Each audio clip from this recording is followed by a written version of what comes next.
Hey everyone, is this working? Yeah, this is working. So, fun story. Yesterday there was a bit of a mix-up with our agenda, so only 7 people came to this workshop.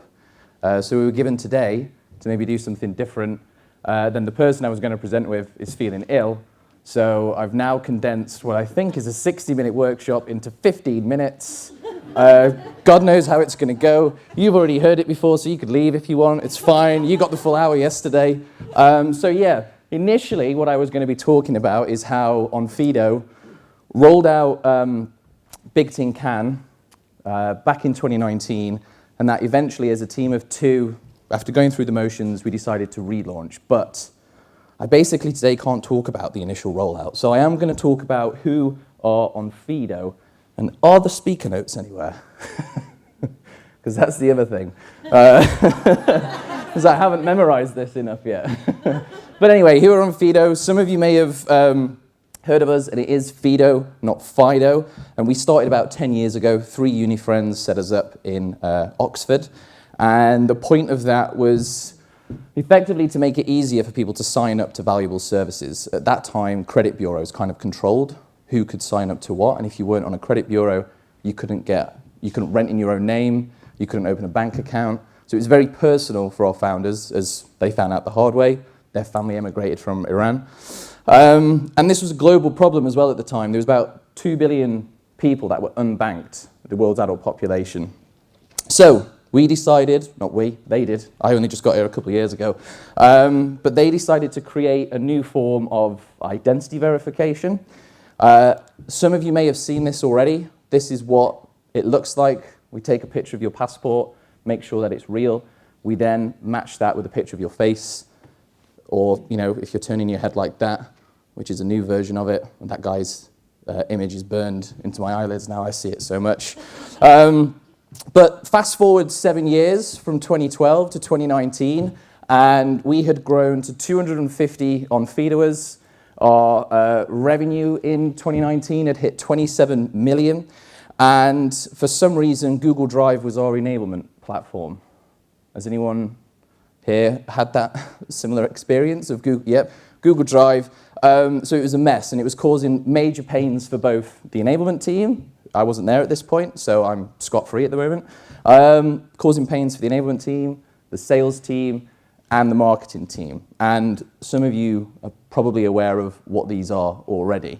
So the reality for our marketing team was that the vast majority of their content was going unused, and that's the norm. I think it's the aptly named Content Marketing Institute that say 60% of the materials marketing create go unused.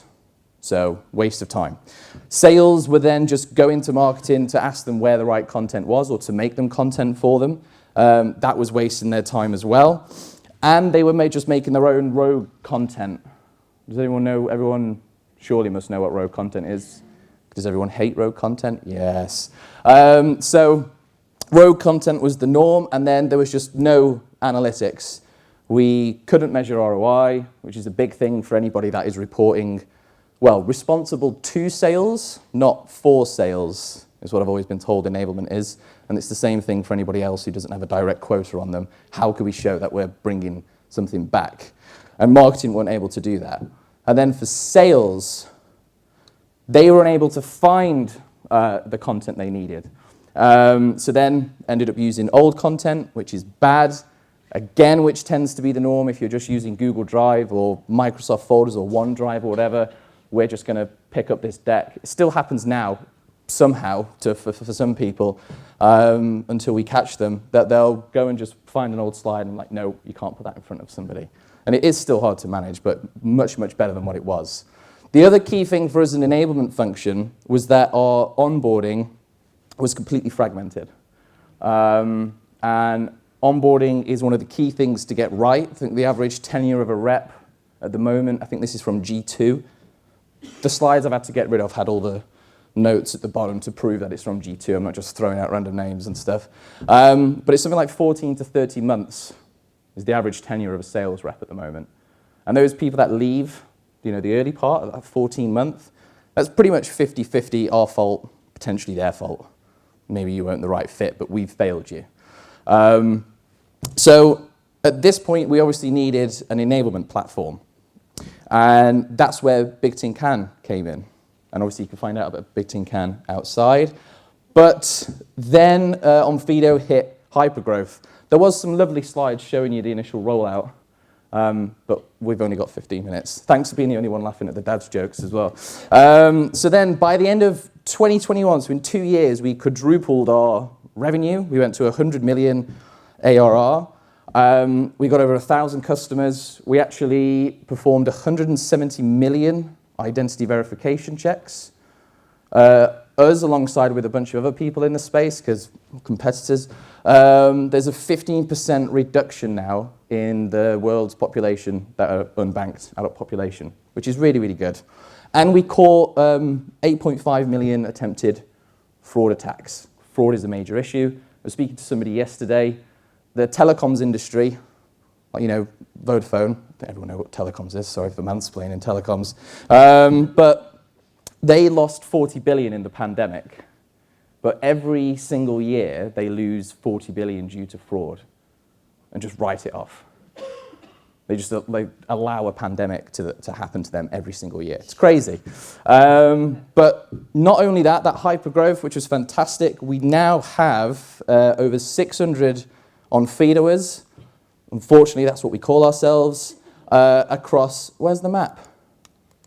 There was a map there. I don't know where it's gone. It's on that screen, but it's not there. Anyway, so look, we're a team of over 600 people now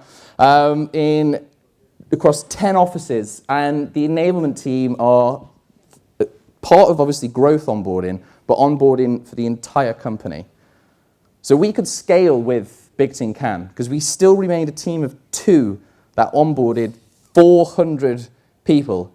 It was like 40 people a month. It was crazy. Good maths, I guess. And we didn't have to increase our resources. So that initial rollout meant that we could scale up our growth organization from something like 60 people to 220 people. So effectively, in 2 years, we took growth to be the size of what the entire company was 2 years beforehand.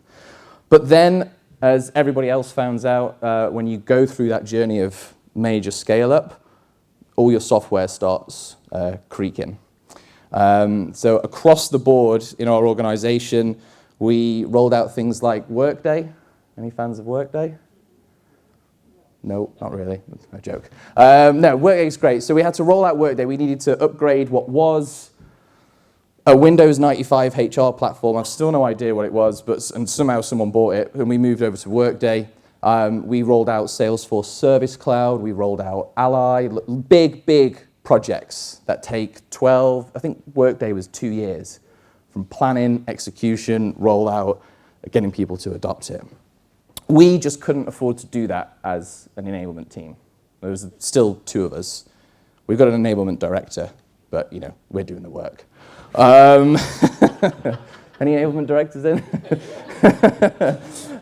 So look, we're doing all the onboarding. We can't afford to then go and look at a new tool, a new sales. You know, we've got to review our sales tech stack, and we did. You know, things like outreach were brought in and whatever. But we couldn't afford to go through that big rollout plan because there's still only 2 of us. So we need to relaunch. And I've been at a company before Onfido where the norm was to kind of rip and replace. So I turned up joined them in January in 2020, which is a decade ago now. And within, I think, the first 4 months, the kind of like email marketing cadence tool that AEs could use was replaced. And they didn't really tell anybody. They just said, oh, here's a new tool today. Did the exact same thing with our LMS as well, just see you later, gone. So rip and replace was the norm for me. And it was like, well, hang on, why can't we just, we've picked up something good here. We need to just relaunch it, spend less time, less resources, and it will get us to that next stage of growth. So this is what we set out to do. We met with our team at Big Tin Can. We set out 4 objectives, and they were to entirely redesign the content structure, which was great fun. We wanted to redesign the homepage. I've had to skip the original homepage screen because I've only got 15 minutes, so you won't have any context to that now. And then the other thing that we wanted to do was provide more tailored experiences. So tailored experiences for onboarding and tailored experiences for our reps. Because as we've seen with those 10 offices, the key thing that on Fido and our reps need to do is be aware of the regulations that exist in those markets. Because we're taking people's passports, we're taking a picture of their face, they're getting access to a bank account. There's heavy regulations in Europe, not so much in the US, just get them in is the kind of the norm over there. So we wanted to give a tailored experience in those different geos and streamline our onboarding. That initial onboarding plan was admin heavy, because at that point it was 5 people a month. Now we're at 40 people a month. So 4 objectives, 4-month timeline compared to 12 to 24 months across the board for the other things that were being done. So the new homepage, but you haven't seen the old homepage, so what do you know? Basically what we, it used to be that when you logged in it just had like 4 tabs, and you could go into these tabs and it said things like community. I've still got no idea what it says. I made that joke yesterday, sorry. Identity fraud report, and this kind of like, this is the content you need to know about. Look at it, use it. If you want to find everything else, which you couldn't previously, we've now brought in like, here's all the content you need. And then we put our onboarding center stage right next to learning. So we consolidated our applications. Because while all of these new tools were coming out for everybody to use, what we needed to do with sales is not create app overload. Another statistic that doesn't have a reference is, I think Okta say, enterprise businesses have something like 180 apps in their Okta on average, which is bonkers. So we've gone from kind of like on-premise island solutions to just turning them into the mountains in Avatar. They're in the sky, but they're still, islands kind of thing. And then the next key thing was bringing in learning for us. So consolidating where people had to go and making it personalized to them as well. So this doesn't have any context in terms of the week 1 and the week 2. We effectively created tailored paths for people because we didn't have that before. No matter what your role was, we were able to completely redo it and say if you're customer success, an account executive, an SDR, we're going to change it. We're going to adapt it and make it personal to you. Our content structure, again, you've not seen what the old content structure looked like, so no context, yay. But we effectively here, those like 4 tabs that we had before, market intelligence, customer intelligence, community, and something else. I'm trying. We wanted to expand it all, make it far more descriptive because people were still struggling to find the content they needed in some cases, and we could see the newer reps kind of slipping back into Google Drive, which we had to stop. So expanding it, making it more descriptive, redesigning things, getting rid of loads of unnecessary content. People were using it as kind of like a dump. It became like a shared with me section in Google Drive.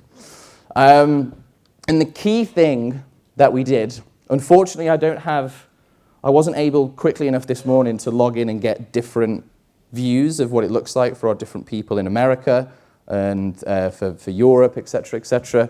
But the key thing we did to tackle rogue content, because even though we had this, at the time, they still go out and create their own crazy pitch decks with customer logos from 3 years ago that have, not here anymore because they've gone under or whatever. So we brought in this pitch builder. Has anyone got one of these or used one of these before? A couple of people? They're great. Effectively, what we can do is upload our pitch that we want everyone to use, and then all of the supplementary slides you could possibly want, based on verticals, based on the product. I can see I'm running out of time. So this allowed us to effectively remove rogue content because they can come in, mix and match, and make their own bespoke pitches. And then we've got tracking capabilities on it as well, so they can see if they've actually watched it, read it, etc. Time? Yeah, and then, to relaunch, I guess, because we didn't see the rollout. But the summary was, initially it was to say that if you pick the right tool, there's an enablement function. that you can ensure that it can, first of all, scale with you. And then when you've reached that next stage, you're able to relaunch rather than go through some convoluted brand new rollout for 12 months to meet your new needs.